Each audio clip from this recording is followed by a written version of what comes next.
being late. I am so sorry. I apologize. I was invited to come, and I've always heard so much about Beirut and Lebanon, and always described in the most wonderful terms.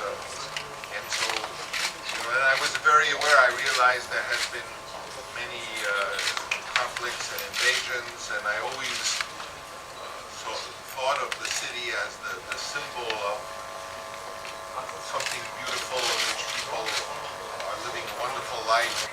Well, to the young men, I say, who are aspiring to be directors, I say, get married. And to the young women, I say, don't get married. A lot of young men say to me, no, I can't get married, I have no money, I want to first be successful to have children. I said, well, to be married helps you be successful because you become very serious. You want to exert yourself. You're not running around being, wasting your time. And for the young women, obviously it's fine if they get married, of course, but they need a husband who will encourage them and support them and not just make them do housework and stuff. And one thing about movies, when you see a movie that you love, you want to make one like that. And that's what happened to me. Even today, when I see a film that I'm stimulated by, I right away want to make a film. And when I see films that have no reason to be made except to try to make money or because they're part of an industry, then I don't want to do it anymore. So at this age that I am, I thought, well, now is the time to do what I had wanted to do when I was 22 and write. I wanted to try to be a writer who made films, and to do it only for the reason of the love of doing it, not to make money or not to be successful or not to.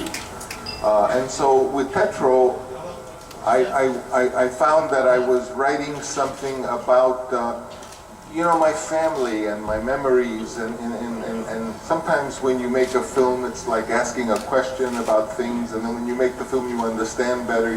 You almost exorcise yourself from things that bothered you or you didn't understand. And so Tetro is an original screenplay. It really, is much like the kind of films I made more in the 60s, like The Rain People or The Conversation, where I had the chance to write a story. And when you write an original story, it really is like something you want to learn about yourself. You don't know the answer, you don't know why you're doing it.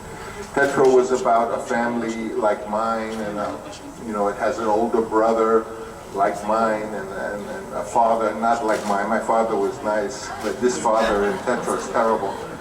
But I tried to make a drama. Also, like things that impressed me when I was 20 years old. When I was 20 years old, I was a theater student.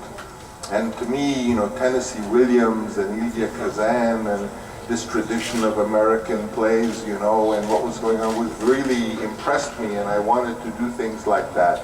And I think black and white is not just like the absence of color, it's another photographic art form. I mean, those of you who might go to a gallery to buy an art photo, there are sometimes color, but they're often black and white because the lighting in black and white is very different, and the way the image is expressed is totally different than color. Both are beautiful.